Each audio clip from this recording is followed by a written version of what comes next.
It's our final card of the year at Fury FC, and we're closing it out with a bang as the hottest prospect in MMA, Joshua Van, takes on Cleveland McLean for the flyweight title. But first, we get things started with a stacked prelims card live from the Imagine venues in Houston, Texas. It's time for these fighters to unleash the Fury right here at Fury FC 72. And welcome in, I'm Raheel Ramsanali, joined by the black belt himself, Michael Alexander, UFC veteran Alex Morono, and what a way to end the year. This prelims is going to be fun. This main card is going to be fun, and I know these fighters are excited, Michael. Yeah, a lot of big prospects on the card today. This is a very, very exciting card to finish the year with. I'm looking forward to it. Absolutely, and let's get this thing started. We're going to join the fourth member of our broadcast team inside the cage right now, the best dressed man in MMA, Wayne LeGrand. Happy holidays! We are live from Escapade 2001 at Imagine venues for Fury FC 72, McLean versus Van for the Flyweight Championship. But first, please welcome to the cage for your opening preliminary contest, Paul Wilson. Hey, Paul Wilson, first fighter out making his debut. Amateur rules, by the way. We've got a lot of amateur fights for you. We're going to start with 5 amateur fights on our prelims broadcast, Michael. Then we'll move to pro prelims depending on how much time we have left. But Paul Wilson, brother of Josh Wilson, who we just saw beat Jacob Small at the Challenger Series last month. So a lot of hype around this young man. Yeah, anytime fighting or jiu-jitsu or any of that is a family affair, you're doing it at home, you're doing it at the gym, you're doing it just about everywhere. So it's a big deal. So you're getting a lot of reps in. So yeah, a lot of hype around Paul Wilson because of the see if he can carry the load that his brother has kind of brought out to the Fury ring. And you see the Wilson brothers right there, getting everybody ready. What a moment for this young man. Yeah, Raheel, it's always funny seeing the nerves on them. You can tell they're trying to be ice cold like they've done this before, like they've done this 1,000 times. But, you know, they've gone through it in their head, but actually walking up, getting greased up, taking that shirt off, walking up those steps and getting into that cage, and all eyes are on you. It's a very different experience. The music's louder, the lights are brighter. It's a way different experience than you ever imagined in your head. Absolutely, and there's no sparring session, there's no smokers that can get you ready for this moment, and that's why you got to go and do this. So you make your debut, you feel it, it's a good learning experience, and then you grow from that. Paul Wilson making that final run into his corner, and now we meet his opponent. Please welcome to the right corner, Sebastian Rodriguez.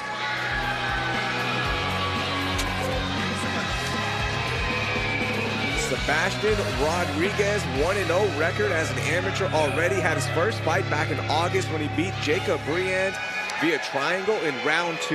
Really impressive debut for the young fighter, 21 years old, has a wrestling background.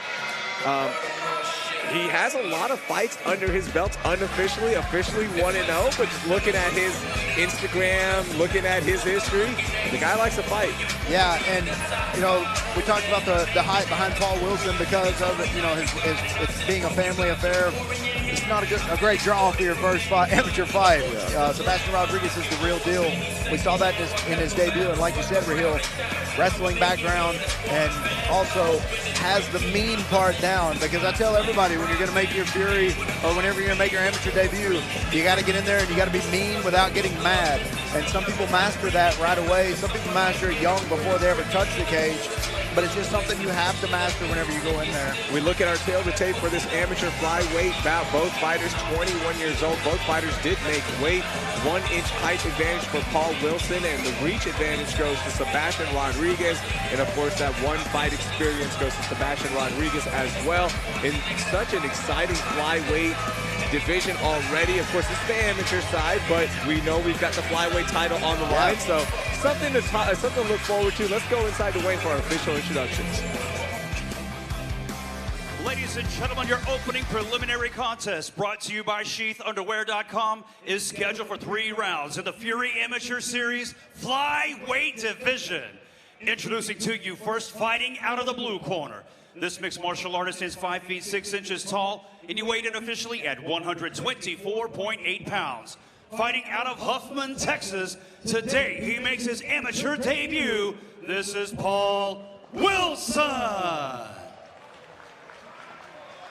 And introducing his opponent across the cage, fighting out of the red corner. This freestyle fighter stands 5 feet 5 inches tall, and he too weighed in at 124.8 pounds. Fighting out of Houston, Texas, he holds an amateur record of 1 win, no losses. This is Sebastian Rodriguez. Your referee in charge of the action, Patrick Patlan. You hear that huge pop for Sebastian Rodriguez, Houston, Texas, represent.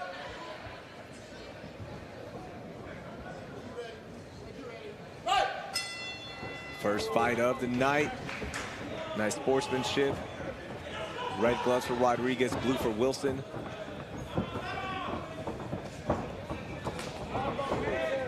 Yeah, Wilson with his arms a little bit wide there. He's keeping them high. These guys are coming out banging. Yeah, Sebastian Rodriguez took a couple of shots there and said that's enough. Went straight in for the takedown. We talked about that wrestling background a little bit. Let's see how his control is here from the top. He's right into a top three-quarter mount. Needs to figure out a way to throw some punches here.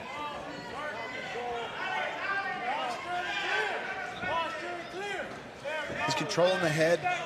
Paul Wilson has that leg in front of him. He needs to turn to his side. He's flat on his back. He needs to turn to his side and kind of use that shield to keep Rodriguez back a little bit. Wilson trying to back up now, gives up the mount there. You see he was trying to back up, trying to get to the cage to get a little bit more leverage, but he does give up the mount. Yeah, this is bad news right here. Big punches raining down. Rodriguez unloading some punches, improving his position. A little too high there, Michael. Now he is in perfect position. Yeah, he's trying to get a little high because he's trying to scoot him down but he does the right thing. He pushes those hips forward so those hip bumps don't affect him. He is leaving himself open. I don't know how flexible Paul Wilson is, but they're not going to let this fight go much longer, Raheel.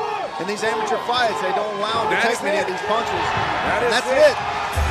First round TKO stoppage for Sebastian Rodriguez. Moves his record to 2-0. Patrick Patlan saw enough and said, that is it. Can't give too much damage to the amateurs. And what a fight for Rodriguez.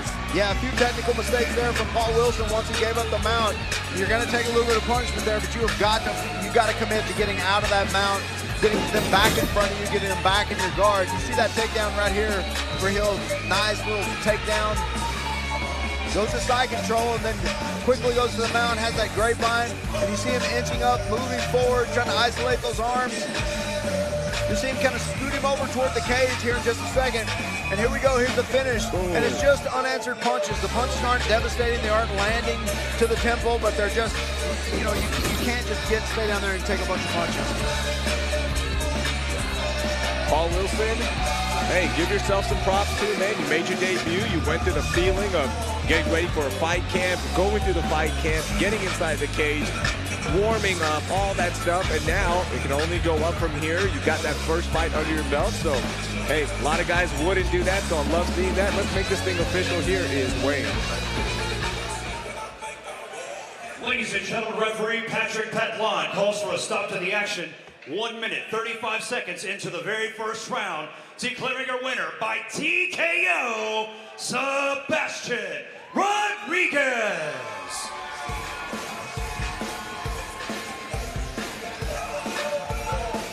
So much fun seeing these guys get in their debut for Wilson, second fight for Rodriguez, and I'm sure we're going to see these guys again, especially with their pedigree of Paul Wilson, and Rodriguez continues to impress 2 fights into his young career. Yeah, Sebastian Rodriguez kind of making a statement there. Paul Wilson got a little bit of work to do, but that's okay. That's what the amateur ranks are for.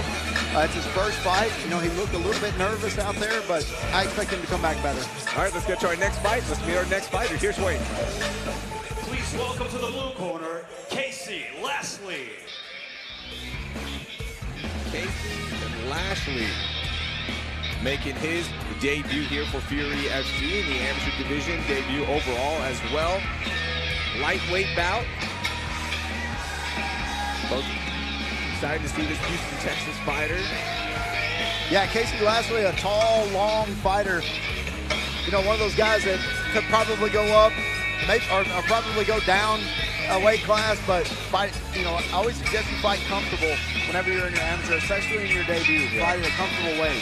Now, in my case, that would have been good because I was like 200 pounds whenever I fought my amateur debut and went down to 170, but at weighing in at 153, it's kind of viewed that if you can get within, you know, if you're below weight at the weight class you're in, then probably want to go down a weight class because he would be a huge featherweight for Hill. Yeah, you see him super tall, as you mentioned, 6 foot.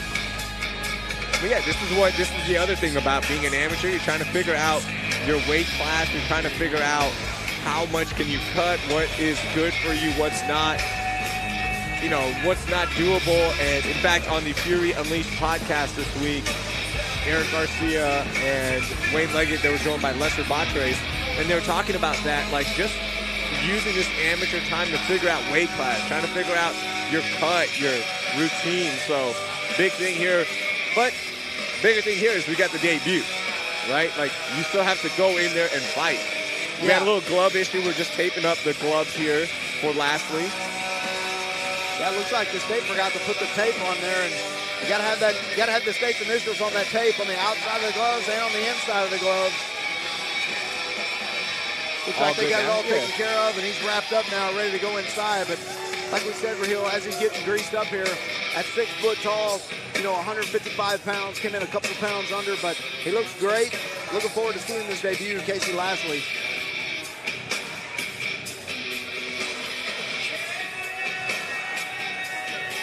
All right, let's go to Wayne to meet his opponent. Please welcome to the red corner, Andrew Villarreal. Andrew Villarreal making his debut as well, and a highly anticipated debut. He trains with the likes of Paris Moran. It was interesting on his Instagram when he posted about his fight, you just see all the veteran Fury fighters like going, hell yeah, time to make the debut. Really excited for this debut for Villarreal. Yeah, anticipated for Fury, but highly anticipated from that Gracie Baja Katie team over there. You know, they think this guy is the next big thing at 155. Again, weighed in a little bit under, so probably could make 145 as he moves up the ranks. But on your debut, again, 2 guys fighting healthy. I think we're going to see a true debut and a true representation of what these guys' skill set is. It looks like they didn't have problems cutting weight. They're a little bit underweight. Both these guys look great. Both their camps are highly anticipated debuts. Looking forward to this one. Even on the age, even on the reach, slight height advantage for Lashley, and both guys, as you mentioned, were underweight, which is, you love to see that. But man, Villarreal carrying a lot of muscle at just a natural 154. So we'll see how this plays out. Let's go inside for our official introductions. Here's Wayne. Ladies and gentlemen, your next fight, brought to you by Howler Head Whiskey, is scheduled for 3 rounds in the Fury Amateur Series lightweight division. Introducing first, fighting out of the blue corner. Standing 6 feet tall, he weighed in officially at 153.4 pounds. Fighting out of Houston, Texas, today he makes his amateur debut.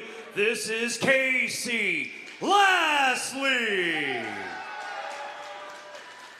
And introducing his opponent, fighting out of the red corner. Standing 5 feet 10 inches tall, he weighed in at 154 pounds. Fighting out of Katy, Texas, today he too makes his amateur debut. This is Andrew Villarreal.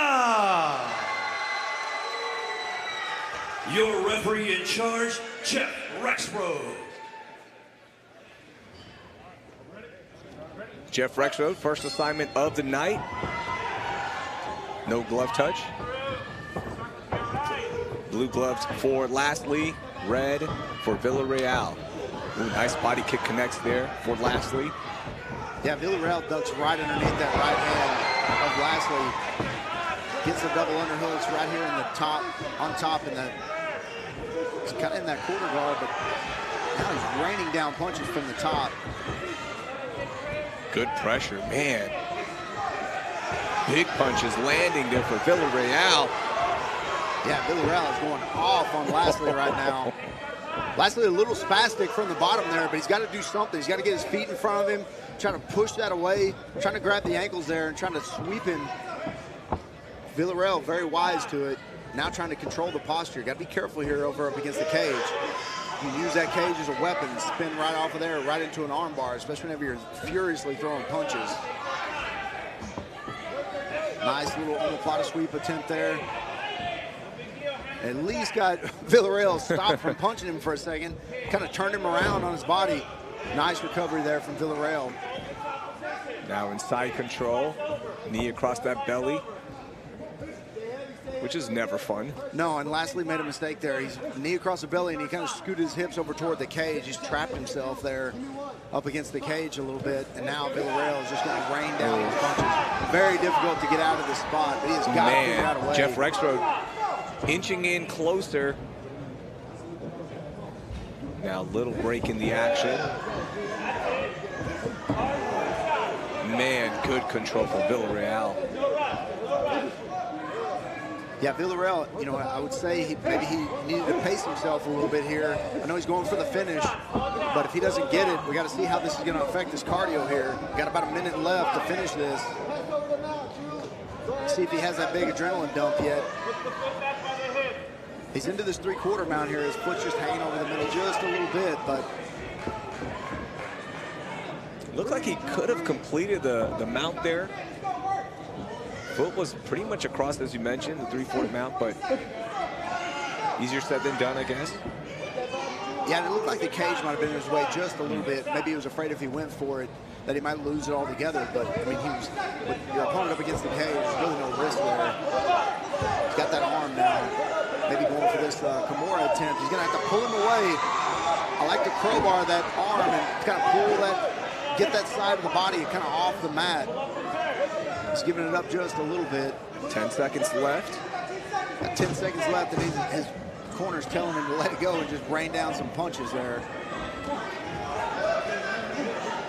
Lashley has not returned any punches. He's taken a ton of punishment down there. That was all Villarreal. Yeah, makes it through round one somehow. All right, fight fans, we're doing a couple of giveaways. We've got a digital scale and a massage gun, courtesy of our good friends at Renfo. All you have to do to win is Lashley looking a little beat up over there, Raheel, in the corner. Fury fighting. It's that simple. I really like to watch the body language on these amateurs in between rounds. Villarreal looks tired and Lashley looks a little beat up, but this is the story of the first round for this fight. Villarreal kind of raining down punches there from the top. Lashley really not able to get to an offensive position past the first exchange. You know, Villarreal kind of ducked underneath that right hand and then took him down. It was kind of this the whole time. Maybe a little close there. Villarreal getting very close to the waistline there. Looking very wide-eyed. Let's see how he looks out here in the second round.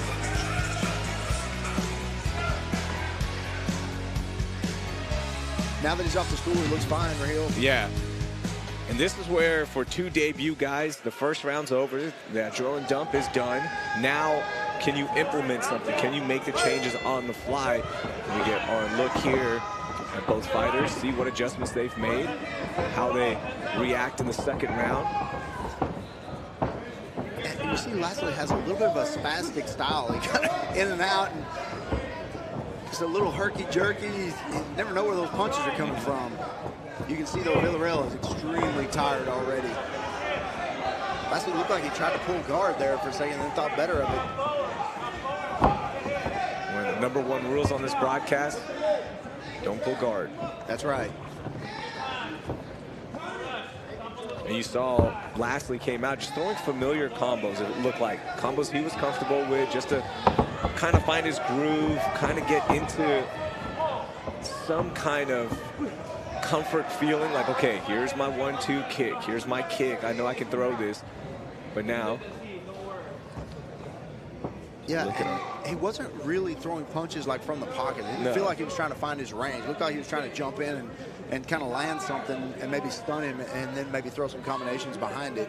Wasn't able to do that. Villarreal closing the distance here, has him up against the cage and maybe trying to rest here a little bit. See Villarreal's coach's cam right here.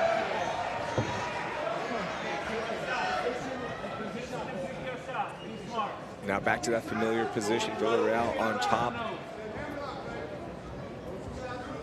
Yeah, this is that position that, you know, that we're in most of the first round, Raheel, and you got to think that Lashley's corner told him, you know, to, you know, some submission attempts or something from over here, because if he stays here up against the cage, you know, even if he doesn't, you know, if Villarreal's not able to land enough punches to get the fight stopped, this is going to be a losing battle for Lashley if he stays in this position.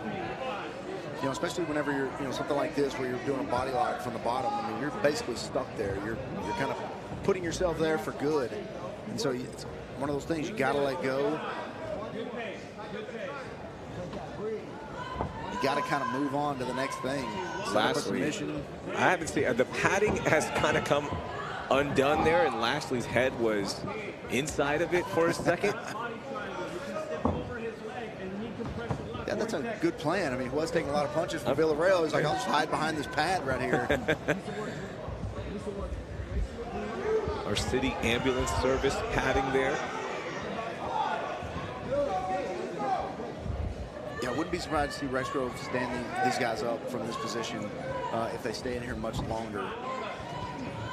This is that weird moment, right? Like, Villarreal is active, but not really any damage being done. He's not doing anything to improve his position. He's not really moving the fight forward. So do you stand him up, or do you give him some time? And you got to take into account that these are amateurs, so maybe you let them just go and figure this out, and that's what Rex Grove does there. But you're right, like that's the weird part in that scenario. Like, do you just stand him up?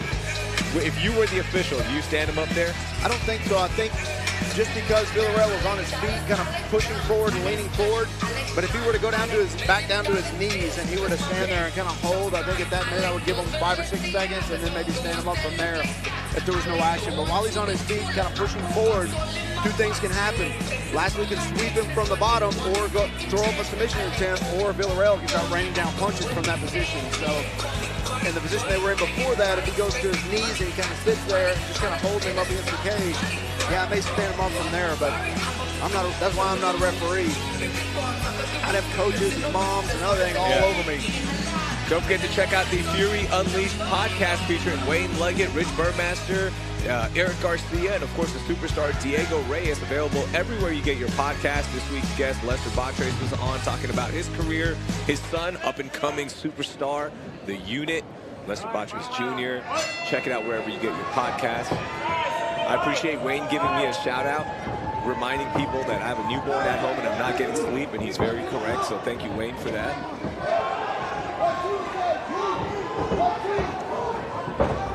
Coffee has been my best friend, Michael. Yeah, and again, you know, kind of the same. I mean, each round is kind of mimicked the last. Here in the 3rd round, kind of some wild punches thrown by Lashley. Villarreal ducks under him, goes right in for the takedown. And here we are, back again up against the cage. Villarreal needs to find a place to work from here. He needs to get to a place where he can punch from, because I think really he's been a couple of times, he's been just a couple of punches away from finishing, and he stopped. Now in the side is Villarreal. Yeah, side control from here. Now he's up in this quarter guard from the top.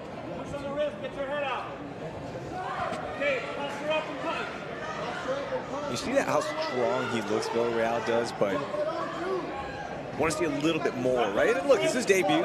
It's his debut, figuring out, like, okay, I know I can do this. He did look for that finish in the first minute and a half of round 1, and you're right, maybe the gas tank was emptied a little bit there because you got to pace yourself. But you also have to take into account the adjustments of Casey Lashley. He's starting to adjust a little bit more, not leaving anything open in terms of getting punched in the face, which is big. Yeah, just as you say that, yeah. He's left himself open to get punched in the face. And now in full mount there. Looks like Villarreal's trying to go for that arm bar. He's a little close to the cage. Even if he were to turn on that arm, I think he'd be too close to the cage to be able to kind of pull out on it. He is doing the right thing here, and he's just let it go. I mean, I just think that, you know, those long arms of Lashley are kind of holding him up there. He needs to just kind of punch through that, because Lashley's not showing any sign that he can get out of this full mount here. Final minute of the fight. Yeah, if Villarreal were to take the arm on this side, on the inside of the cage, he would be able to finish this. And big lefts connecting now for Villarreal. Now just unloading punches. Trying to stay alive is Lashley. He stopped again.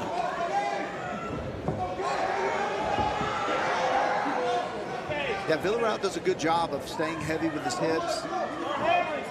Doing a good job of landing punches from here, but just, man, Rocha was right there leaning in. I think if he would have just thrown a couple more punches, the fight would be over. You know, it's going to be a dominant performance, a dominant win if it goes the distance. 10 more seconds. Villarreal obviously won every round, but man, you'd like to see, and I know his camp would like to see him get a stoppage here. Ooh, big punches too. Yeah, end the fight, and that will do it. We will go to the judges' scorecard. Nice debut performance for Andrew Villarreal.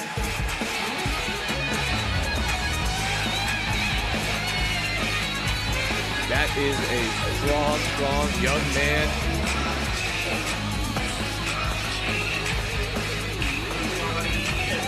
Take a look at round 3 highlights.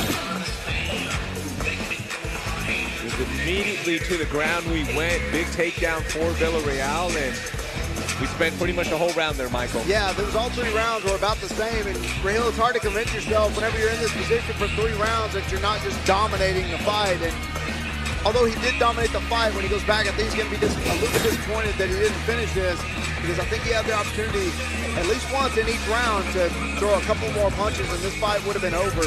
I think he's going to be a little bit disappointed that he didn't finish it, but a dominant performance nonetheless.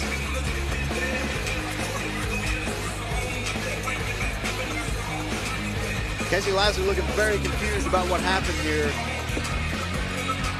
Maybe trying to make a case for him to win the fight, but probably just talking about, hey, here's what you did wrong, just getting some immediate pointers from the coaching staff. All right, let's go inside and see how the judges scored it. Here's Wayne Leggett. Ladies and gentlemen, after 3 rounds of combat, we go to the judges' scorecards for a decision brought to you by the Fury Unleashed podcast. All 3 judges scored the fight 30-26, declaring your winner by unanimous decision, Andrew Villarreal. Congratulations to Villarreal getting his first win as an amateur. Nice debut showing for Andrew Villarreal, and good for Casey Lashley getting in there and now knows what he needs to work on and improve as a fighter. Love seeing that for both of these young fighters. That's what this amateur division is for, and Fury has done such a good job of getting these guys experience. And we're going to keep it in the amateur division for 3 more fights, so let's meet our next fighter. Here's Wayne Leggett. Please welcome to the blue corner, David Chavez. David Chavez making his way to the cage for this flyweight bout. I already like the kid. If you're going to come out to DMX, you know you're going to have some edge to you. Well, he's going to need that edge. He's fighting Todrank, who is very seasoned in the Fury cage, and he is dynamic and explosive, to say the least. I mean, his fights are always crazy and volatile. You can never predict how they're going to end. Yeah, David Chavez has got his hands full here, especially in his debut, Alex. But he's a big guy, strong, comes from a good camp. So, you know, it's one of those things where, you know, first of all, to take a fight against a guy like Rocha, knowing what his background is, he's got to have some kind of confidence in himself and wants to come out and make a name and make a statement immediately. Yeah, plus getting, you know, a pretty good spot on the prelims of a Fight Pass Fury card. You can't expect easy fights. He does not have an easy fight tonight on his hands. All right, he's inside the cage, so let's go meet his opponent. Here's Wayne Leggett. Please welcome to the red corner, Ross Thurwalker. And Alex, as you mentioned, this is a tough opponent for David Chavez. Ross Thurwalker has been inside the Fury FC cage 5 times previous to this. His last fight was a no contest. It was that he kicked his opponent pretty hard in the cup area, and it was ruled a no contest, Urosti. So has 5 fights under his belt already. This is his 6th fight as an amateur. Tough matchup here. Yeah, and he's only 21. You know, I'm always surprised to see his age. He has a really cool arsenal of good grappling, mostly with his wrestling and some fun strikes. I mean, he really is all over the place. And anything he throws hard. If he fouls you, you get fouled hard. If he hits you, you get hit hard. He's always fun to watch, but I mean, there's a true volatility factor to this man's style. We look at our tail of the tape. Reach advantage for Thurr Walker, height advantage for Thurr Walker. Both fighters did make weight, and the 21-year-old Ross Thurr Walker looking to get his 3rd win as an amateur with that 3-2 record. Let's go inside to Wayne for our official introduction. Ladies and gentlemen, the following contest brought to you by Space City Collective is scheduled for 3 rounds in the Fury Amateur Series Flyweight Division. Introducing your first competitor, fighting out of the blue corner. This mixed martial artist stands 5 feet 5 inches tall, and he weighed in officially at 125 pounds. Holding an amateur record of 2 wins, no losses, this is David Chavez. And introducing his opponent across the cage, fighting out of the red corner. This freestyle fighter stands 5 feet 9 inches tall, and he weighed in officially at 125.2 pounds. Fighting out of Cypress, Texas, he holds an amateur record of 2 wins, 2 losses. This is Ross Thurr Walker. Your referee in charge of the action, Jeff Rexroad. 5'9", 125 for Thurr Walker. It's a big flyweight. Yeah, Thurr Walker looks like the American Psycho. Yeah. And I feel like we should qualify that kick we talked about last time for that no contest. It was one of them carried out on a stretcher. That's how hard it was. Yeah. Yeah, that was maybe the worst low blow I've ever seen. Yeah. Man, Chavez showing some really crafty action. He's putting some pressure early, and he's throwing some big shots, but he's not really overswinging too bad. Like, he's not wasting energy. Thurr Walker intelligently changing levels and looking to wrestle this fight because Chavez is hot and bothered on the feet early in this first round. It's funny, Thurr Walker against Rosti was like, let's trade, let's go ahead, let's bang this one out. And to the ground we go in this one. And that was a fun fight up until that no contest. In fact, he took a low blow as well, did Thurr Walker in that one. It was yeah, the payback cup was for just worse. cup. Yeah, eye for an eye, cup for a cup. Is that the saying? He didn't mean to do it. Yeah, completely an accident, but it just shows you how much vigor is behind every strike that Thurr Walker throws. Yeah. It's your coach's corner there, Thurr Walker's coaching staff.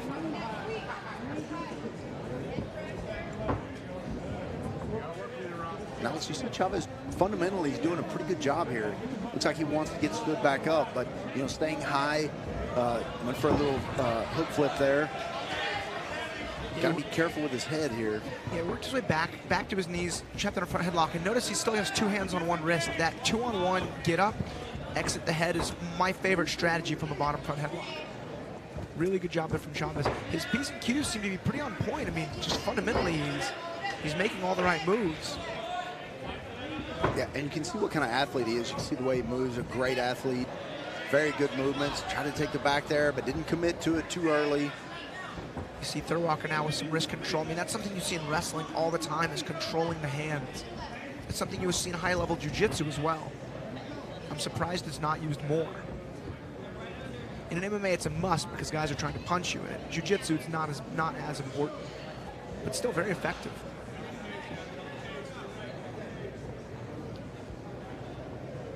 .30 seconds left, round 1. 3-minute rounds.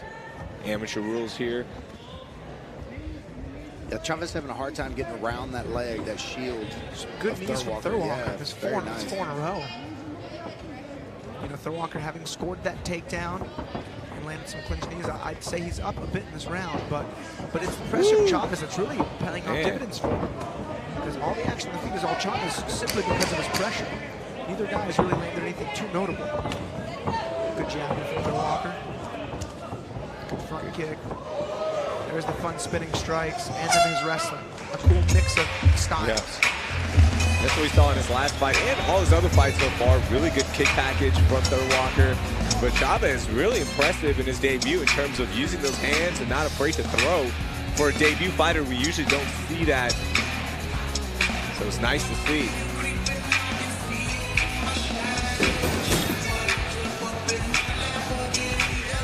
Yeah, nice duck under there from Third Walker. Ducks right underneath that hard right hand to get Chavez up against the cage. And it was kind of more of the same. You can see Third Walker wanted to kind of keep the distance. That's where he has the advantage, is fighting a distance, and Chavez was having none of it. Got in his face every chance he got. Nice body kick. Nice, very, very close, that spinning kick there. Chavez had his hand in good position, but Alex, even those spinning kicks, even if they hit your hand, if it's up against your face, it can still be devastating. Oh yeah, I actually got hit by a spinning hook kick from Anthony Pettis, and my hands were up, and it just hit me right in the top of my head, and it definitely rocked me. Yeah, that was cool. You know, usually guys will use low kicks. They'll use mid-range attacks to set up the spinning hook kick, which is a long-range attack. He went push kick to spinning hook kick, and I think created a little too much space. But he threw it very well, very technically sound. Kick for kick exchange to start round 2. Now starting to use more of his kicks, this Third Walker. Chavez, he's catching the front kicks, and he's like looking to kind of scoop his legs out. It's interesting what he's doing. Third Walker doing a good job using his kicks to set up the range in this fight. He's keeping Chavez at bay, and he's stopping the pressure pretty effectively. Yeah, every time Chavez steps in the pocket, he takes a kick to the gut. Third Walker's corner calling for keeping angles. Ooh, nice connect there from Third Walker. Yeah, that was just a jab, maybe a short left hook. And Chavez may still be stunned a little bit. Oh, I think Third Walker might have made a mistake there going in for the wrestling. To his corner, big slam there. Chavez's head hit the cage, and he didn't like the feeling of that.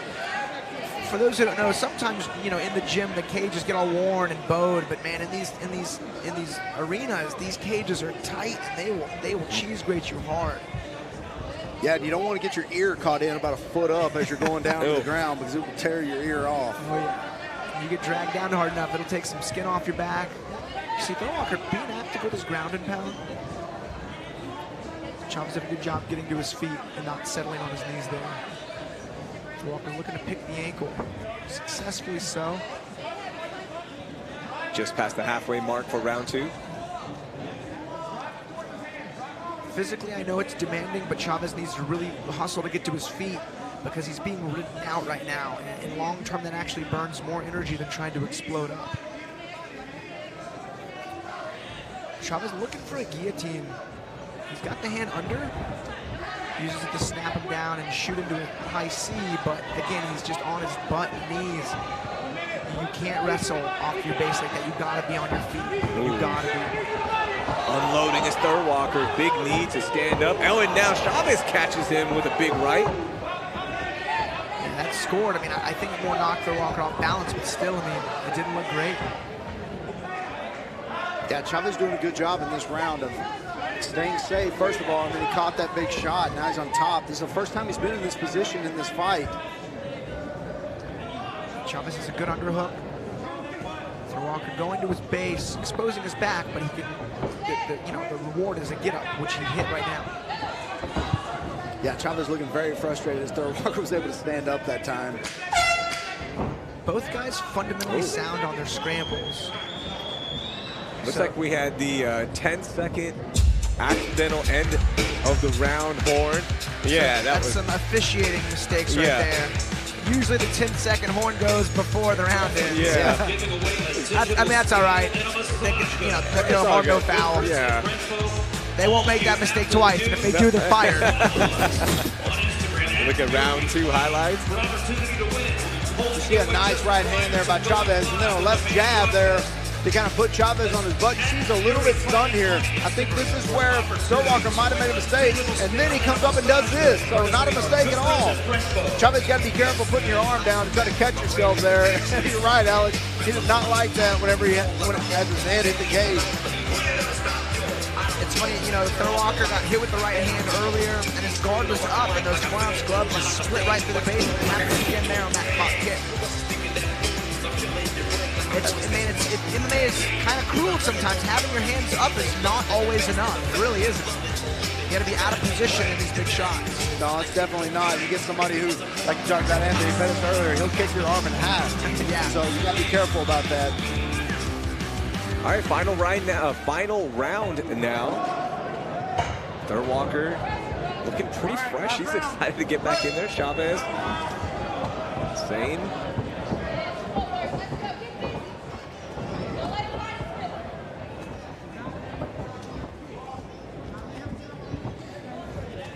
Three kicks to start. We talked a little bit about Chavez, yesterday, Raheel, or this morning.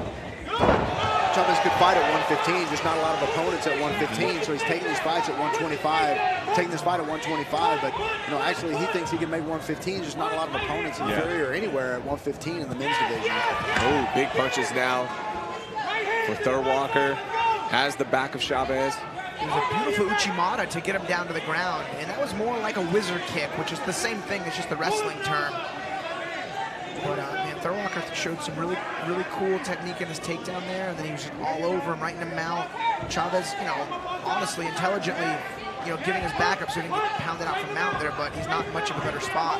Oh, man, Third Walker's got him flat. Now, I tell my students this is the worst case scenario positionally on the ground, is your back taken and belly down.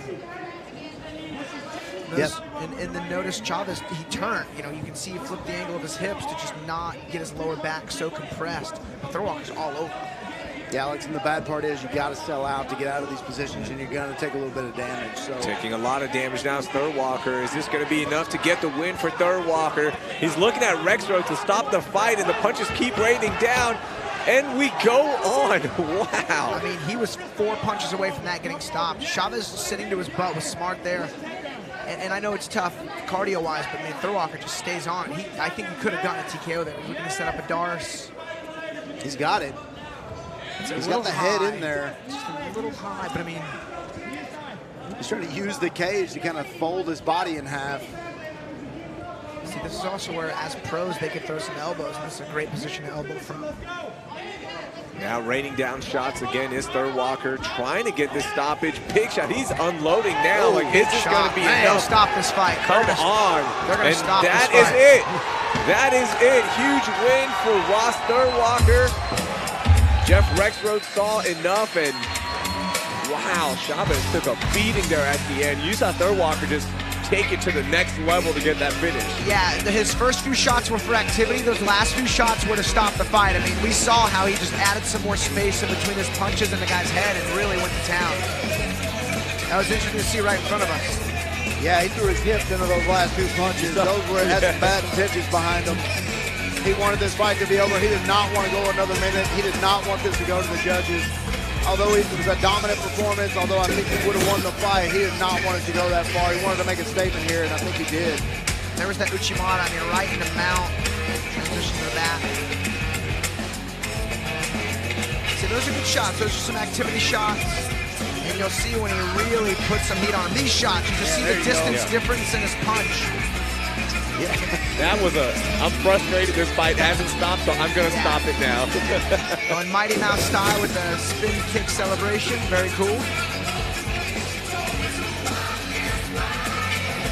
That's the thing. He's 21 years old, and he's throwing some kicks that are so fluid. That's the next generation, right? Like, these kids are training to throw these kicks, not just for show, but to damage, and it's so perfect technically.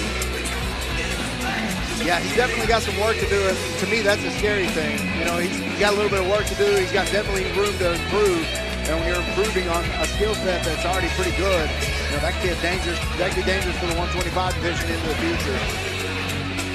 All right, let's make this thing official. Here is Wayne Leggett to announce our winner. Ladies and gentlemen, referee Jeff Rexroad calls for a stop to the action.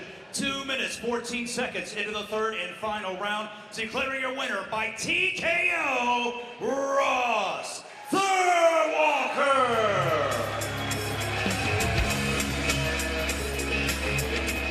And props to Chavez for taking this fight. In his debut, looked very comfortable against a fighter who had, in his sixth fight. That's huge, and I can't wait to see more of Chavez inside our Fury FC amateur cage.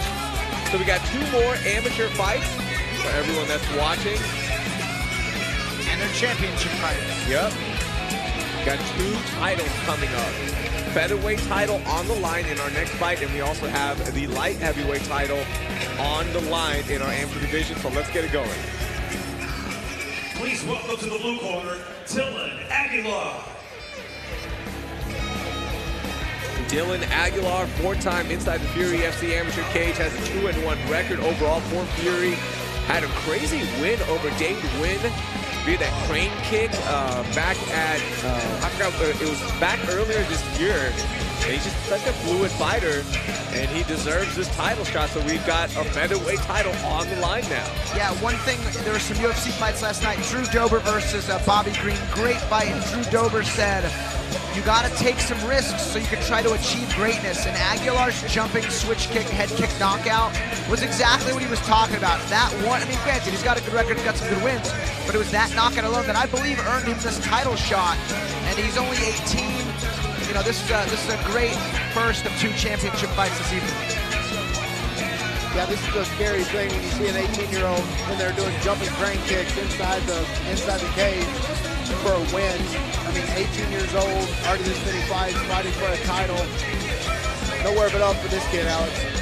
We were talking to matchmaker Richard Burmaster earlier this morning about Dylan Aguilar. He usually fights at bantamweight. He just wants to fight. He's like, let's go featherweight. Well, I'll take this fight. Let's get it going. He's inside the cage, so let's meet his opponent. Please welcome to the red corner, Kyle Todrank.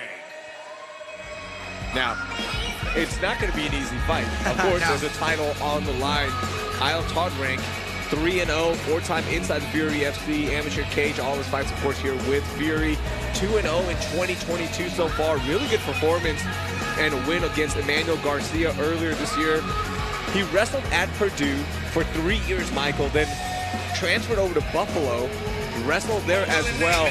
He is a strong wrestler, but overall a great fighter as well. Yeah, and with an undefeated record, that kind of wrestling background, if he is able to put those things together, you know, that's gonna spell a lot of trouble for Dylan Aguilar. You know, anytime you see those high-level wrestlers, and I don't even care if you're decorated, if you're wrestling for Purdue, even if you're not winning, you are a good wrestler, for MMA especially. And if you make the transition and can make your wrestling work for MMA, you're going to be very, very tough to deal with.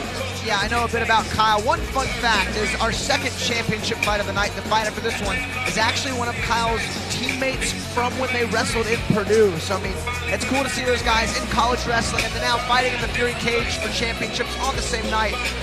But I know in Kyle's weight class for wrestling, his #1 training partner had won everything in Purdue. That was his main training partner. Wow. And I just know how hard they worked. And Kyle did say he wished he had jumped in MMA just a little sooner, but he's got a really fun skill set. He did some amateur boxing earlier this year too, so he's looking to become very well-rounded.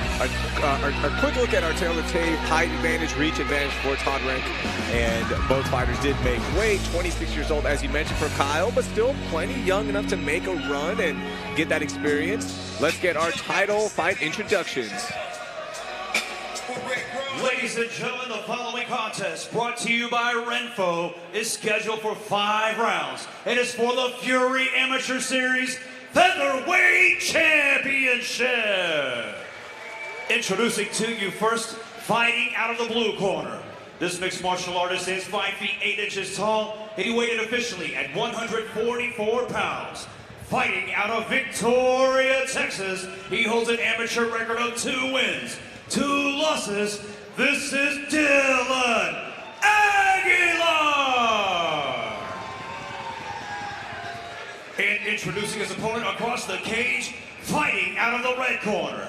This freestyle fighter stands 5 feet 11 inches tall, and he weighed in at 143.8 pounds.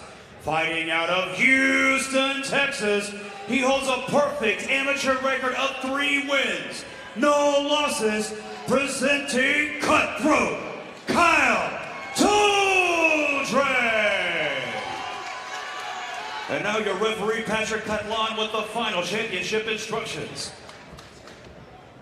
All right, we already went over the rules in the back, so you know what's expected of you. I want a good, clean fight. Protect yourselves at all times. Obey my commands at all times. Touch gloves. Go to your corners. That is a scary stare from Todrank. Yeah, neither guy lack intensity. Yeah, two very focused individuals here. Man, so we got another title fight coming up. We've got the title on the line in our main event as well. Nice kick to start from Aguilar. Yeah, for such a strong wrestling base, Todrank has some really interesting striking. I mean, he throws cool, like kind of like Thorwalker. He just throws a lot of cool spinning kicks, but it's really his fundamental boxing that he's improved on so much.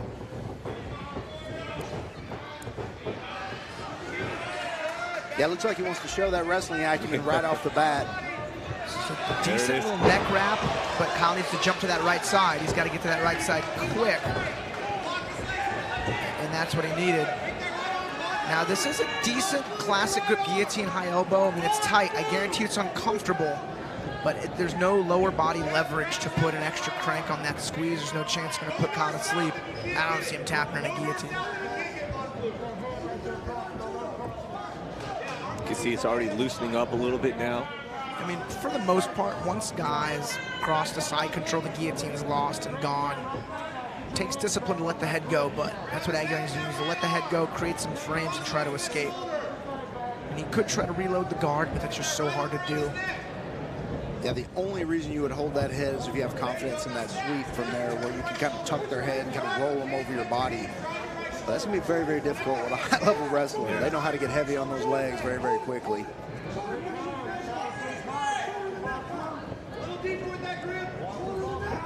He's also got to be careful. I know his where you hear some of the crowd yelling for that Von Flue choke, and you know he's not quite in position for it yet. He may have just moved into position where he could put some pressure on the neck, but it is a place where you, if you know that choke, this is a place for it to apply it. So yeah, he needed to connect his hands while Aguilar's right arm was still pinned. It's no longer pinned. I mean, there's a potential head and arm choke if Todrank can change angles and go to the opposite side or even go to mount.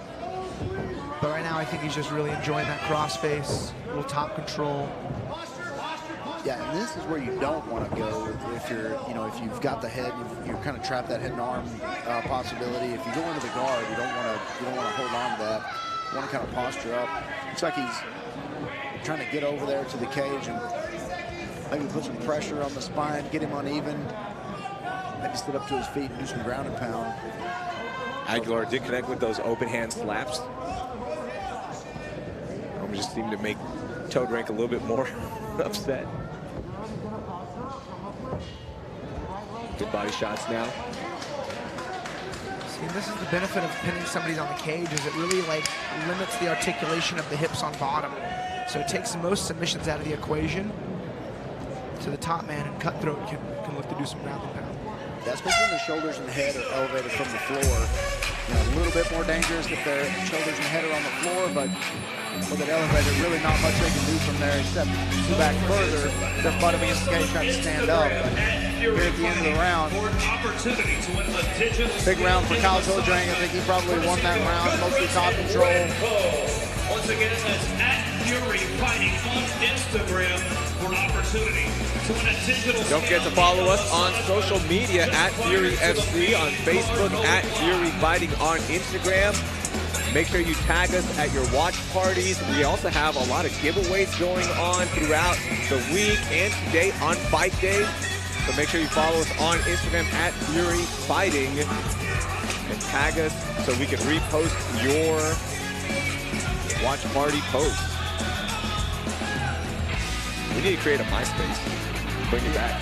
Yeah, we do. I guess we can't use Twitter anymore with everything that's happening over there right now. That's my favorite social media site. I waste too much time on Twitter.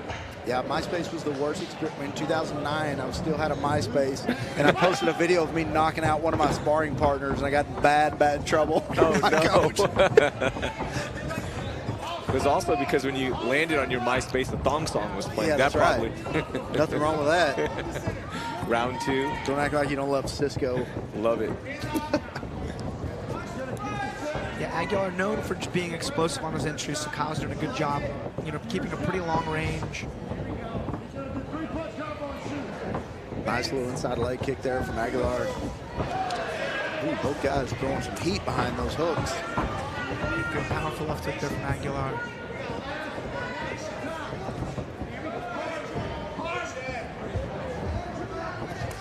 Looks like Aguilar's corner told me to take away that base a little bit. That was a good right hand for Todrank, and it sets up a big double again. Man, it seems like Aguilar is struggling to just react quickly off of these shots. Sometimes the guillotine attempt can be a curse because you just sacrifice your lower half to try to attack their neck. And then beyond that, I mean, wrestling at Purdue, there's nothing easy about stopping your shots. Aguilar does a good job getting back to his feet, but Kyle's got a body lock. He's looking for the broomstick takedown. His angle's a bit off. One thing Kyle could do is use his right leg to scoop Aguilar's lead leg out, but instead he goes for a half back take, which is one of my favorite positions. You just hang on him.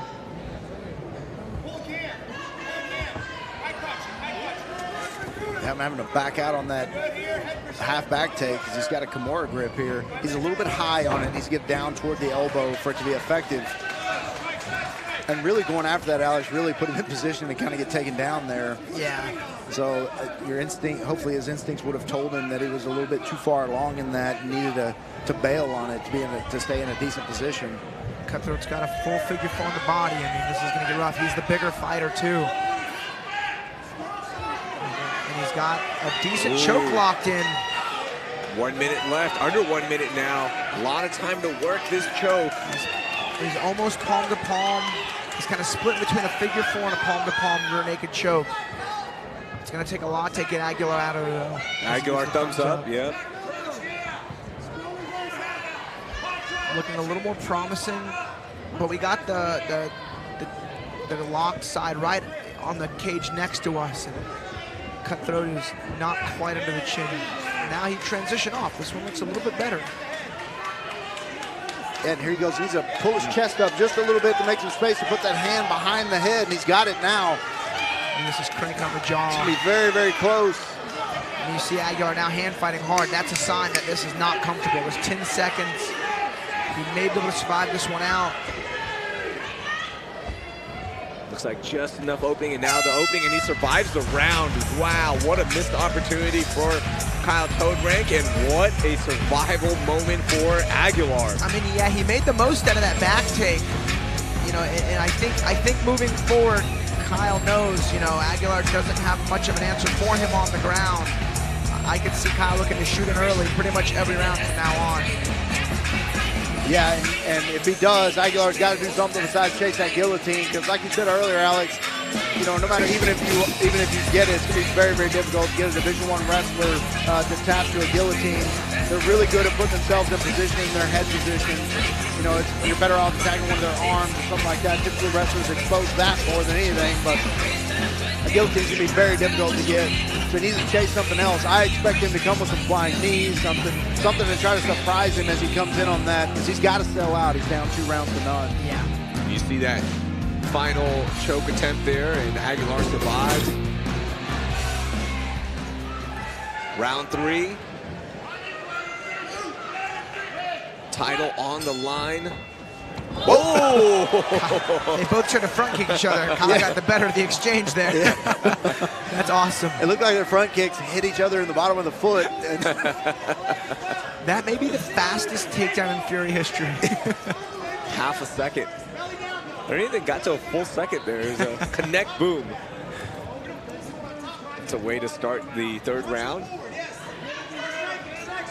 I'd like to see Kyle throw some punches from here with his right hand as it comes out, kind of throw some punches. Aguilar does a good job, and Kyle does a good job of passing right off the bat. Into half guard on the top. Oh, he's not in half guard. He's in the full guard, but he's kind of got his leg really low on his thigh. He's got a front headlock, kind of. I mean, it's a weird grip that Todrank has. And that's the thing about the gloves, Alex, is you can put them down there, and once they attach to that chin, you can kind of put it on the other side. Once that handle attaches to the chin, it's really difficult to get out of there. The armbar's a bit shallow. I mean, it doesn't mean it's not dangerous, but Kyle needs to get that right elbow as deep out as possible. Yeah, and if he knows, ooh, yeah, there's a triangle attempt right there.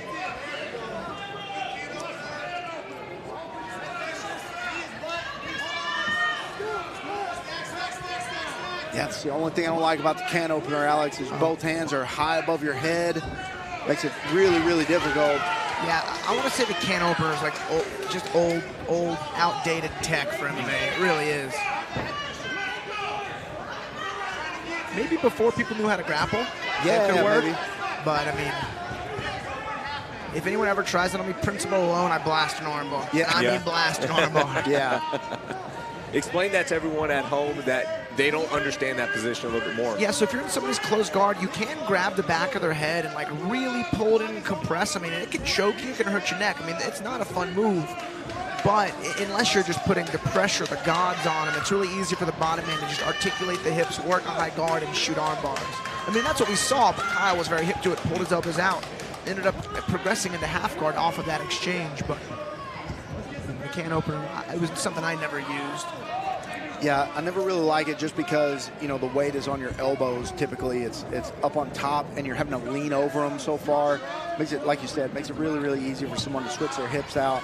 Not a lot of pressure on their hips, and they can either sweep them or go for a submission, like you said, an armbar or a triangle, something like that. But it's almost like a big brother move. Yeah, if you want to like really clown on somebody, you try to can open. Yeah. Yeah, it's black belt to white belt move. And you see Cutthroat progresses all the way to full mount. I mean, if this was a pro fight and he had 5 minutes, you know, that could be the difference between finishing and not finishing. It's going to mount a guillotine. But instead, we'll go to round 4. Fight is scheduled for 5 rounds since it is a title fight, even though it is in the amateur division. Still going 5 rounds for this one, so we go to championship rounds now for our featherweight title, our amateur featherweight title, excuse me, here at Fury FC. Good showing thus far for Cutthroat, Kyle Todrank. Here's that front kick. Yeah. Oh man, neither of them landed, but Aguilar had the misfortune of slipping. Yeah, it looked like Kyle caught it just a little bit on the behind the pit of his knee and elevated just a little bit, enough to put him on his back. And then this is where the entire round kind of stayed. A couple of, you know, half-hearted submission attempts thrown up there from Aguilar, but Todrank dominating the round again, up 3 rounds to none on my scorecard, which is completely unofficial. But yeah, same. Aguilar's got to do something here. He's got to get into a dominant position, and he's got to throw some offense. All right, 4th round. To see what Aguilar has. Lead uppercut there.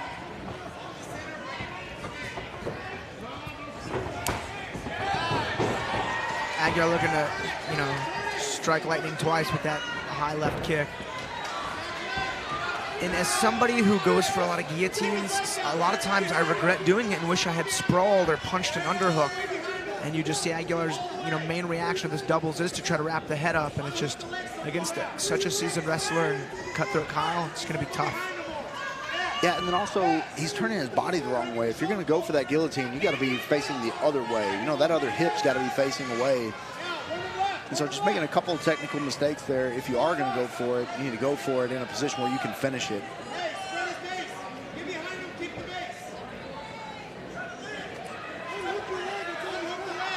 Kyle again in that kind of half back take.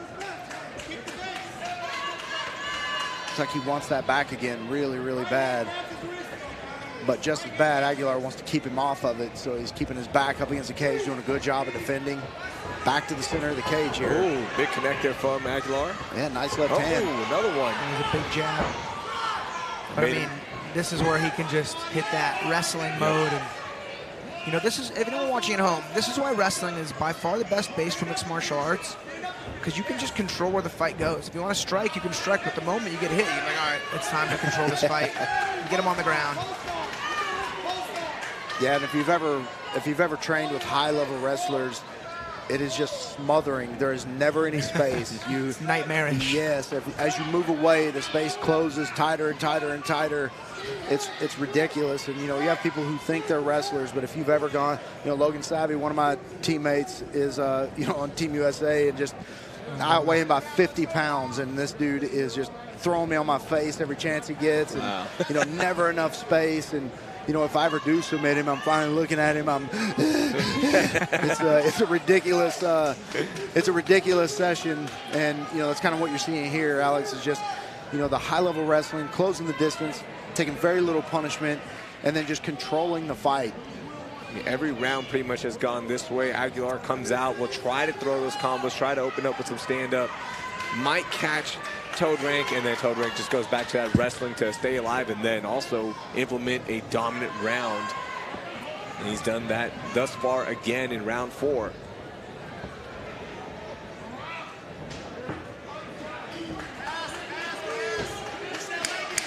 Yeah, Kyle needs to use that right arm to fight Aguilar's bottom leg instead of chin strap. I mean, granted, it doesn't really matter. He's on top still, but if he wants to avoid the closed guard, he's going to fight the leg.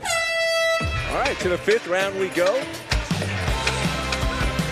See if Aguilar can get a finish and somehow pull this off. Probably down on the scorecards, more than likely. I'm going to unofficially. I mean, yeah, I'd say he's down all 4 rounds. Yeah, undoubtedly he's down 4 rounds to none. You see Aguilar lands a couple of big punches there to start off. As soon as Todrank gets a chance, he ducks down, ducks under that, and then that wrestling acumen comes into play again. And then, you know, once he gets there, he's playing the clock a little bit, Alex. He's staying busy enough to make sure that he's staying on top. He's dominating on the ground, but he's not doing a ton of damage. And so whenever you do that, or you're not causing a ton of damage, you leave a 5th round where you've got a desperate opponent that's still pretty fresh. I mean, he has taken a little bit of the grinding for these 4 rounds, but still relatively fresh and not damaged. As you can see his face, it looks like he did in the 1st round. By the way, in the corner for Aguilar, Kid Lightning. I don't know if you saw him. Also a Fury FC fighter. Yeah. There we go. Said no risk. Yeah, no chances here in this round. Immediately, you know, I guess the only risk is Aguilar could have gone for that flying knee, and we could have had a Ben Askren, George Masvidal situation here, but nothing doing. That's what you call a blast double. Yeah, and here we go again. Aguilar's got to sell out here. He's got to get some space. He has got to get to the center of the ring and try to throw some punches and land something here.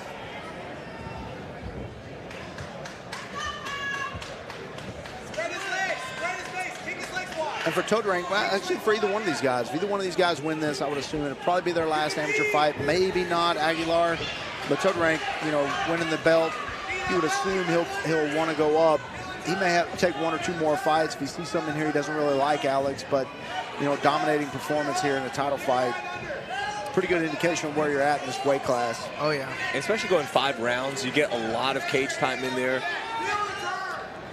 You got to at some point go pro if, you know, the end goal is to make it to the UFC. And look, 26, 27 years old for Todrank. Got to get that started, and what a perfect way, right? You win the belt, let's get it going, go to the pros and start making that adjustment. Interesting to see Aguilar trying to wrestle and offensively shoot here. I mean, if anything, I'd say his only chance to win is to maybe land a big shot on the feet. I just don't see him submitting Kyle on the ground. And from here, I mean, Kyle's like, all right, yeah, I'll do this.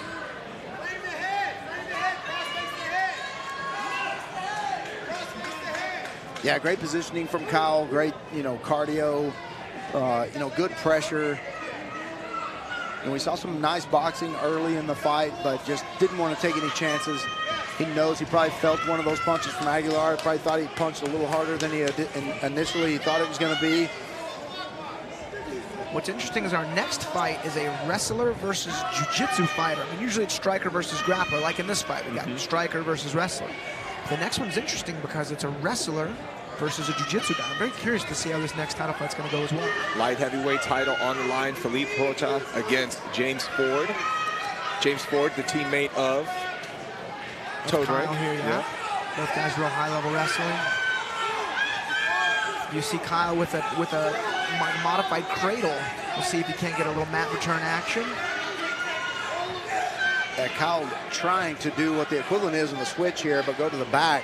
And it looks like he may be trying that banana, get him in position for that banana split. He's trying to push that back down just a little bit, maybe reach down and grab that high crotch on the leg. He's hitting a pin. The ref's gonna call it. Yeah, no, I'm just kidding. Yeah, Big Ten wrestling match broke up there. Good show of sportsmanship from both guys. think Aguilar knew what he had in this fight. You know, it's one thing to know what your opponent's going to do. The biggest thing is, can you stop it? Yep. Dominating performance by Kyle Todrank. Might be his final amateur fight for Dylan Aguilar. A lot to work on in terms of wrestling defense. Hope to see him a couple of times, maybe one more time before he turns professional, or he could be turning pro as well. Promising careers for both of these fighters. Yeah, you were talking about Kid Lightning. He was supposed to fight one of my guys, but he had to pull out the day before weigh-ins because of his young son had a medical issue, which we understood. Yeah. I hope he's healed up, and I would love to rebook that fight if possible. Who is the fighter for you? Daniel Pete. Okay. Daniel Pete. Yeah, 5-round fight here in the for an amateur title, and dominant performance by Kyle Todrank. I would assume he'll probably go pro after this. There's really not anywhere for him to go. Once you win the title here, I'm sure there's some guys in the amateurs that could contend with him. But like you said, Raheel, at 26 years old, the clock is ticking. You want to get some professional fights in. You want to get in there, especially if you're going to make a run for the UFC. You got to get them in. You don't want to age yourself out of an opportunity there. So the clock's always ticking in this sport, Alex. Yes, it is.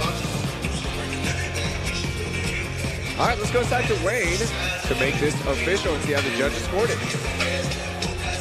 Ladies and gentlemen, after 5 championship rounds, we go to the judges' scorecards for a decision.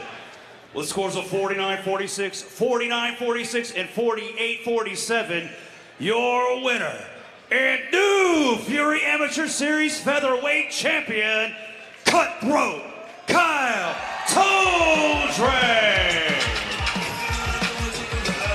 Eric Garcia putting that belt on Todrank. Huge accomplishment for Cutthroat. A big moment for him and his entire coaching staff. Who's the dude there with him trying to get in the camera shot?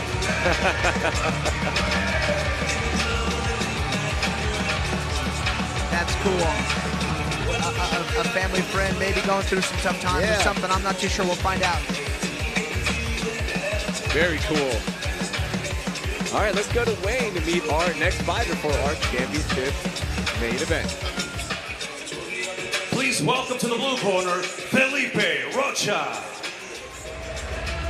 Light heavyweight title on the line. Felipe Rocha, 3-0, 4-time inside the Fury amateur cage. Last time we saw him was last year at Fury FC 54 when he beat the Dragon, Zach Borrego, for the middleweight amateur strap. So has been a champion before, and now moving up a little bit in light heavyweight. Yeah, he's had some tough amateur fights. Like he's 3-0 with 3 wins, 3 finishes, and it's against good guys. And same thing in his opponent, James Ford. He's 3-0 with 3 decisions against tough guys. These are some pretty experienced amateurs. Yeah, Felipe Rocha is well known around the jiu-jitsu community, especially around DFW. He's kind of made his rounds around there. He, very high-level jiu-jitsu guy. This is not somebody you want to get into an entanglement with because he is a tricky submission specialist. But also, as we know, anytime you're in these light heavyweights, these guys have heavy, heavy hands, and the knockout is possible from any one of these guys at any time. It's a hell of a corner as well. You see Drew Taichek there. Etchberry as well.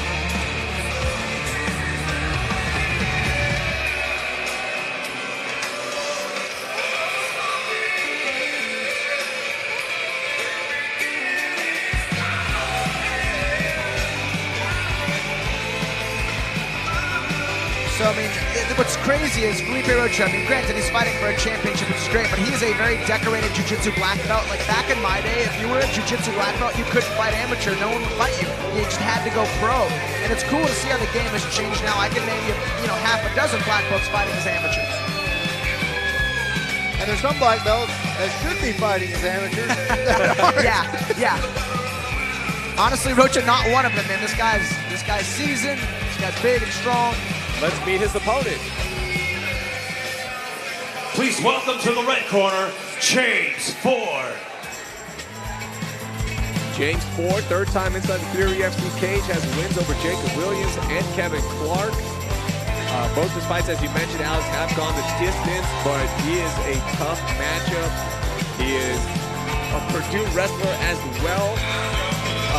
Then went to Ohio State as a student, so stayed in the Big Ten to finish out his college education. We've seen him before. He's a tough, tough man. Yeah, he does a lot of Greco-Roman work as well. And one thing, props to James Ford. He lost so much weight. He went down from heavyweight now to light heavyweight.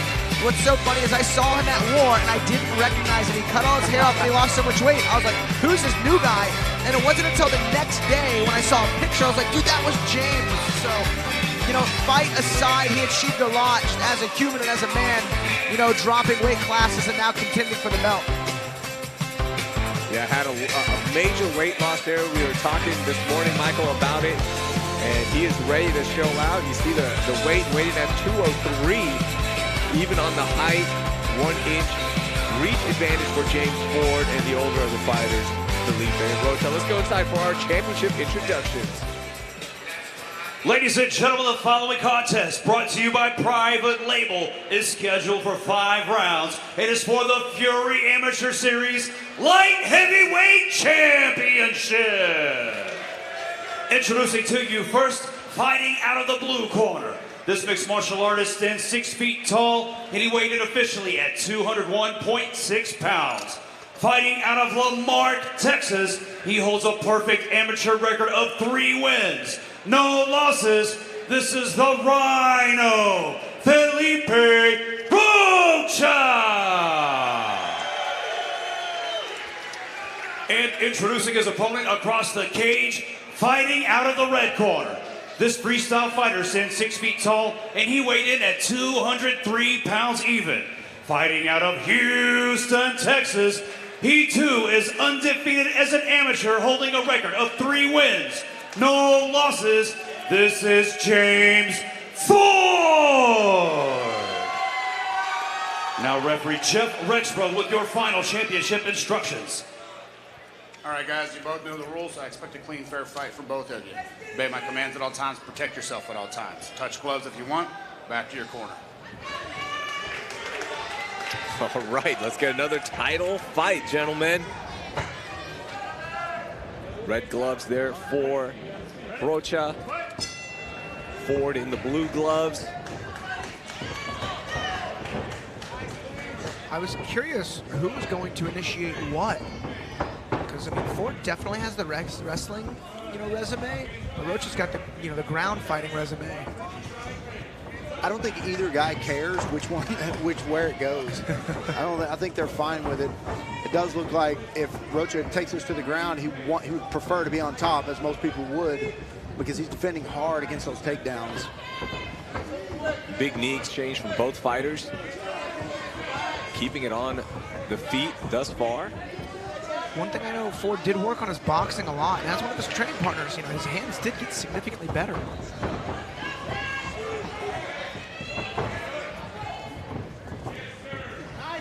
Good knee there from Ford. Both guys, this is a hell of a pace for a 205er fight. Good little left hand from Ford. Rocha kind of shakes it off. Yeah, Rocha doing a good job of staying upright here. Ford has gone in a couple of times to try to go in for those takedowns. Ooh, nice little sweep there, foot sweep there from Rocha. Yeah, that was crafty, but I mean, Purdue wrestler not standing his back for more than a second. Working the jab a little bit now is Ford.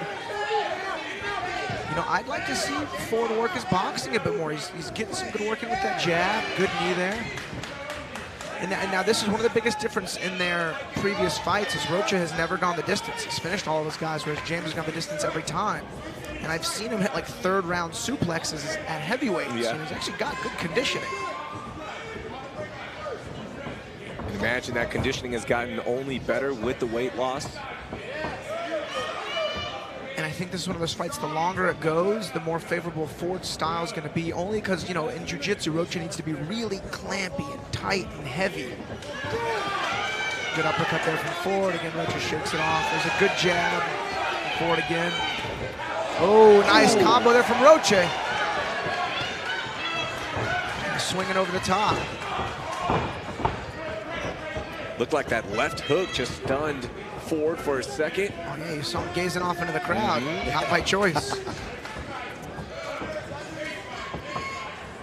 Yeah, Rocha doing a great job of foiling every one of these takedowns so far. He's getting low, good positioning on the legs. One thing Ford's done really well is with the head positioning in this fight. I mean, you can just tell this guy's spent a lot of time on the wrestling mats. 10 seconds, round 1. Good first round, high pace. So really curious to see how the styles would clash in this fight, and it did not disappoint. Didn't go to the ground once in round 1. No. Yeah, I think Rocha got the best of the exchanges there in round 1, maybe stunning Ford a little bit, and that foot sweep. Sweep Ford like a cat, man, at 205. Jumped right back up to his feet. Haven't done so already. What are you waiting for? Rocha doing a good job of foiling these takedowns. Ford did land a couple of shots. Rocha says they didn't hurt, but that usually means that that's exactly what happens. They hurt. There you see that right hand. And it stunned Ford just a little bit. I would say Rocha edged out that first round. Yeah, that was the most significant strike by far, was that little 3-6, that lead hook, right hook combo.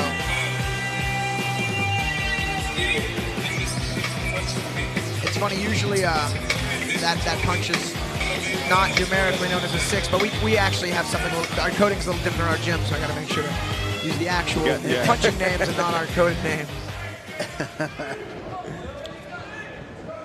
How often do you guys change up your coding? Anytime we feel like it's either one been deciphered or two, I mean, usually, you know, we have our own way of doing it. It's been 15 years deep too, so I mean, it's our own language. Alex, the opponent scouting his commentary, including scouting his fights and his commentary. Oh, nice. Oh. Big right hand there from Rocha. James, I mean, just right back to his feet. Yeah, Rocha turning up the aggression here a little bit at the beginning of the second round.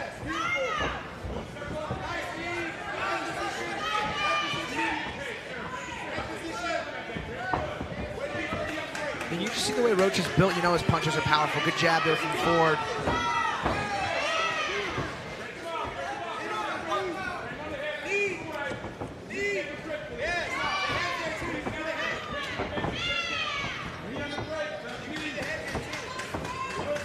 Ford constantly throwing that knee to the body of Rocha. One thing I love about Ford's over-under work, I mean, Felipe's too, but he just refuses to let his back get put on the cage. And you can see the moment Rocha tries to pressure him through, he instantly angles off. Nice. That's that Greco style. Man, that was beautiful. And you can see Rocha not afraid at all to expose his back. No. But that's the difference. I don't think James is going to try to take his back. I think he's going to try to ride him out, as wrestlers do. Like, I mean, James could sit here all day. That's a really heavy style of fatiguing somebody to win a match, is to just make them carry your weight. Like, almost give him like a sliver of hope to escape and then drag him right back down. But very much so Daniel Cormier style. Let's see that takedown one more time. Nice little over-under. Ooh, dump. That was great. Yeah, and all of his weight landed right on top of Rocha. But look at, even Rocha's left arm was instantly framing, keeping his shoulders off the mat. But I mean, this is what Ford wants. He's going to ride him. And the longer this goes, the more Rocha's going to feel it. And that's what I was saying earlier. I know it takes a lot to explode up to your feet, but one quick explosive scramble actually uses less energy than being ridden out for, what, 90 seconds? So this is tough. Yeah, perfect leg and knee positioning from Ford. You see here on the back, he's not trying to take the back at all. Just trying to pass out some punishment here. Good shots. One time I saw one of Ford's training partners, Trevin Giles, drop his shin on the calf of the bottom man, and it broke the guy's leg. It was nuts. That TKO went off, but it was weird. Giles, by the way, he is here. He was cage side earlier. Saw him sitting around, taking in some fights. Trevin Giles, the man. Hopefully has some fight news soon for him. 10 seconds left, round 2. If he's breaking the legs with pressure, I don't want to train with him. I wasn't pressure. He was dropping his knee and shin on the man's calf. Oh, man. Good exchange there. Good sportsmanship. Look at the big throw.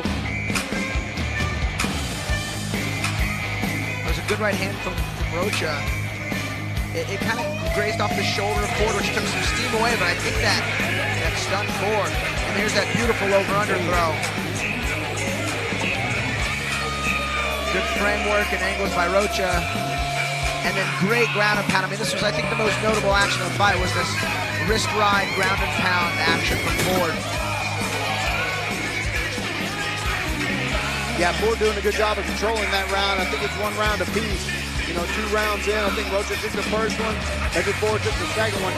Even though Rocha got that takedown right off the bat, I mean, you know, the short memory of some of these judges is the last thing that happened. That's where most of the round was spent, was with Ford on top and, you know, kind of riding Rocha out.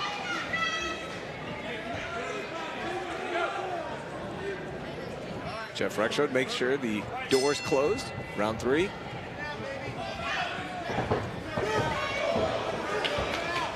Nice knee there from Rocha. Ooh. See, I mean, again, this is a very comfortable position for Ford, whereas normally if a guy like Rocha has double underhooks on you, you're in trouble. Yeah, and I expect Rocha, if he's going to stay in this position, you're going to see him throw his left hip in there. Not now. That's cool. You saw Ford kind of frame with the shin and then punch an underhook. Nice little collar tie uppercuts there from Ford. Good knee from Rocha. In on a single to a double from Ford. Underhook denied from Rocha. I mean, what a great exchange. Yeah, nice chain wrestling there from Ford, and then nice defense there from Rocha. I expected, when I saw the chain wrestling, I was like, uh-oh, we're going to the ground again. That was clean. I mean, that looked clean to me.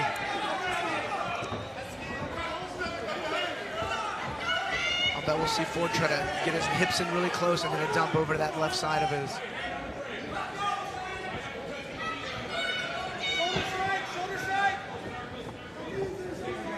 Props to Rocha there as well. I mean, he keeps his back off that cage. Both guys, I think they thought this fight would be in the clinch. Rocha breaks him up.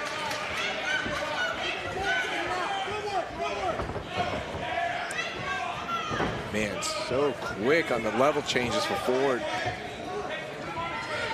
Yeah, I think from here, I think you know, if Rocha keeps that position, I can tell he wants to throw his hips over. He's kind of pushing with his hip out, and he wants to throw that hip over and try to hip toss Ford. I don't know if it's a great idea, but I would look for it later in the fight. One thing Ford's doing is throwing the jab and shooting a double. I think it'd be beneficial for him to throw the jab, fake the double, and throw a right hand over the top. I mean, he's set a pattern now that can be used as a trap.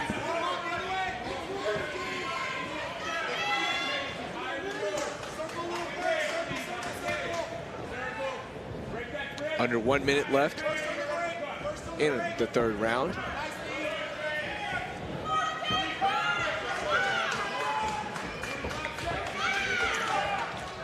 That one connected on the cup. Yeah, let's see that again, see if we can catch that in the replay. Rocha earlier looked to be complaining about one other knee that connected there. This one did connect flush, it looks like. We'll see the replay, and yeah, on the high end. That was definitely like zipper region. Mm-hmm. Yeah, plus the response matched the contact, so yeah. Typically when you see it, you're like, I kind of need a break, and it doesn't really match, or it's over dramatic. Good show, Rocha. Taking his time, get the full recovery here.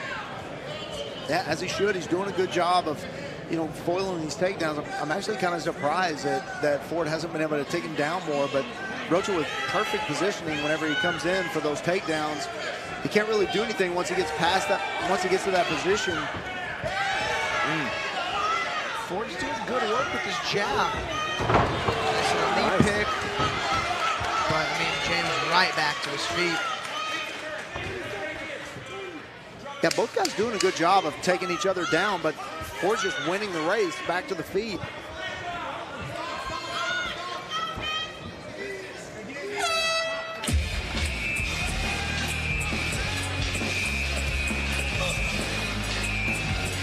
third round was pretty close. Yeah, I was going to ask you, who do you guys give that round to?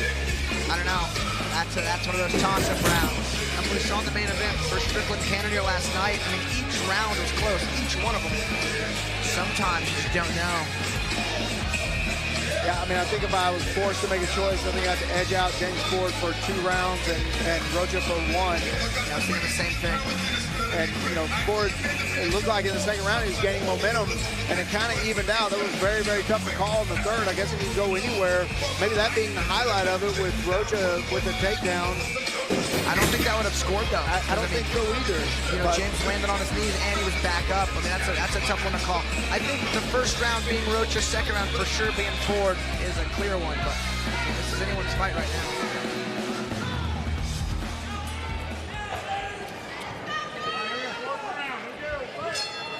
All right, 4th round, championship rounds now for the light heavyweight amateur title here at Fury FC. And Rocha turning up the heat just a little bit here to start the 4th round. Makes you wonder what his coaches told him in the corner. Maybe that he's down around. Oh, man. Big knee.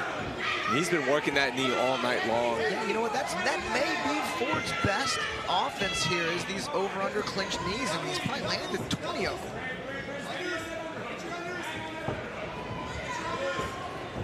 Neither guy has succumbed to cage pressure yet. It's the first time one of their backs has hit the cage, and again, just instantly off. I like that about these guys. That shows good preparation and good discipline.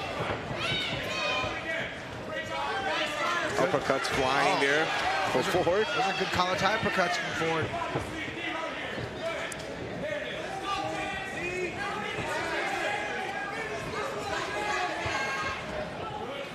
Ford took a couple shots in the ribs there. You can see on his face he did not like. Trying with those shoulder punches here. Quick programming note, this is going to be our final fight for this prelims broadcast. The next 4 professional fights, we will be taking those swing bouts, so we're going to do that after our main broadcast on UFC Fight Pass with our main card, which starts at 4:30 p.m. Central Standard Time on UFC Fight Pass. McLean, Van, title on the line. Good little clinch there from Rocha.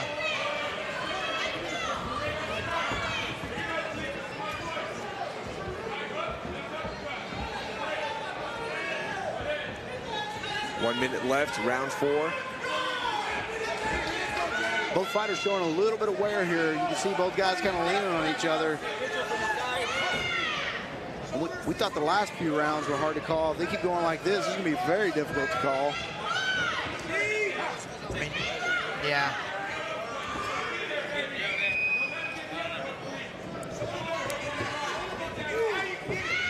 You see Rexgrove kind of sticking his body in there, letting him know, if you keep doing this, I'm going to separate you. And yeah, there it is. Yeah, it's funny. I didn't know if Rocha would be able to take Ford down, but what I didn't expect is Ford not being able to take Rocha down. Yeah. And I think they're equal on takedowns, or takedown, well, maybe. I don't know if you consider that last one a takedown in the last round, but. Man, yeah, rounds 3 and 4 were, I couldn't tell you who won it. That's never good. Pretty uneventful round 4. Yeah. You gotta have that one moment to maybe steal a round that could be a toss-up round. Yeah, man, I don't know how to call the 4th round on this one, because it was really not even a highlight for either guy, really. I mean, there's a couple of knees thrown by Ford, a couple of knees thrown by Rocha. Rocha with those, rib shots from the, punching in the ribs that Ford obviously didn't like, so who knows?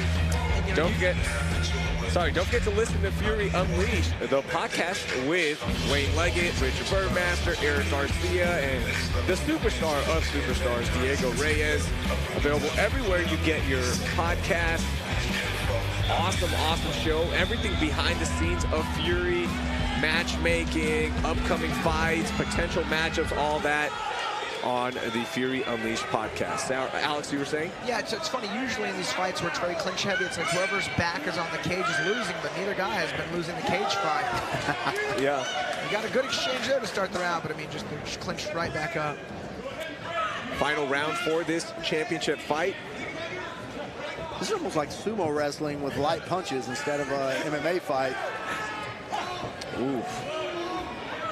A little big knee from Rocha there.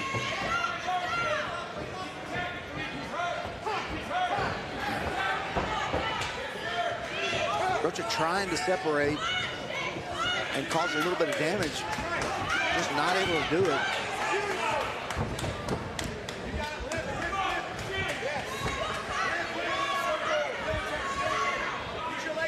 It's very weird that both these guys look like they have the same game plan. Just dirty boxing, clinch up, and dirty boxing. It's almost like they train together for the fight against each other.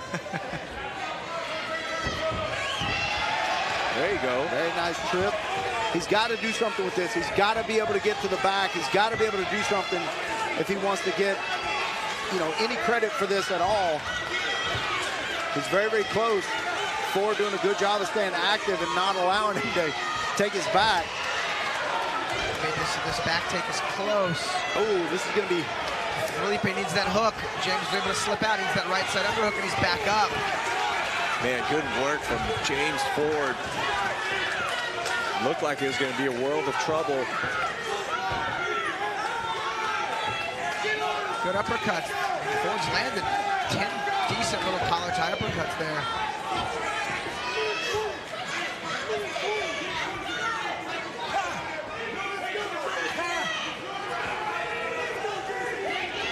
Felipe Rocha selling every punch. Felipe Rocha scanning the crowd while he's in the fight here. Under 1 minute left, final round. And very quick to the legs there. Both guys underhooks just saving their lives in these fights. It's hard to believe we didn't have any big takedowns. You know, we saw a couple in the last fight, a couple in the fight before. And like we said, you know, the grappler versus grappler, high-level jiu-jitsu versus high-level wrestling is going to cancel each other out. Yeah. Oh, big takedown there from Ford. And you called it, Alex. He's done that before in the third round of his previous fights. Big takedowns. He does it again in the championship rounds. Yeah, and his takedown got him dominant top control. Rocha's almost did, but did not. I believe that's the difference between their takedown. Will that be the statement to steal round 5 for James Ford? We'll find out. We go to the scorecards to see how the judges score this light heavyweight championship bout. I really think it's going to come down to who gave rounds 3 and 4 to who. You know, the first two seem relatively clear. If there's any certainty, James Ford won round 2. But other than that, I mean, it's a tricky one. I give him round 5 as well. That takedown was notable, and the position was dominant. yeah, I think Felipe definitely won round 1. But round 2, I mean, I don't know. You're right, Alex. I don't know. This is going to be very, very difficult. And I'm sure the judges are, it's very difficult for them also. Makes me glad I'm in this deep, not in that one. Yeah, same. But pretty uneventful 5th round. Well, it was eventful for a little while when Rocha almost had the back, but he never got it. And then there at the end, Ford with the takedown. So we don't know if that cancels it out or if they, you know, typically they like to see, is it the whole action that they're looking at or the last thing that happened? You just never know. And it goes from judge to judge. There's 3 of them, so it makes it very difficult to predict how they'll go in fights like this. Good to see both guys get 5 rounds under their belt in their 4th amateur fight. Very high technical amateur fight.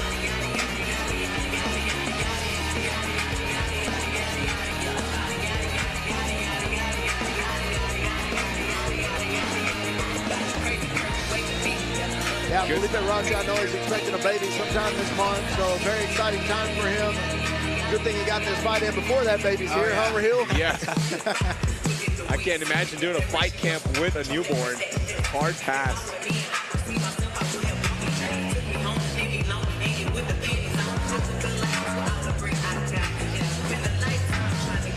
Yeah, Drew asking us our opinion here, and we don't have one. Now we don't. I gave a shrug. Yeah, me too. All right, let's find out how the judges scored it. Here's Wayne Leggett. Ladies and gentlemen, after 5 championship rounds of combat, we go to the judges' scorecards for a decision brought to you by the Fury Unleashed podcast. Judge J.J. Ferraro scores the fight 48-47, Rocha. Judge Chance Williams scores it 48-47, Ford. And Professor Joe Solis scores the fight 48-47. Declaring a winner by split decision, Peli the Rhino Rocha.